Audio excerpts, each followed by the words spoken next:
తట్టడం అంటే ఇది నిరంతరమైన ప్రక్రియ.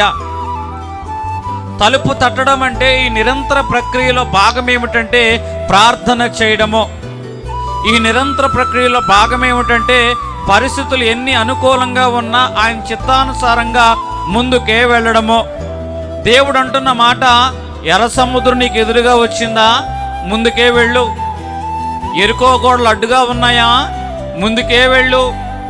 యొర్దాన్ నది ఎదురుగా వచ్చిందా, మునిపెన్నడూ లేని విధముగా తీవ్రంగా అది పారుచు ఉన్నదా, అయితే నా నామను బట్టి ముందుకే వెళ్ళు.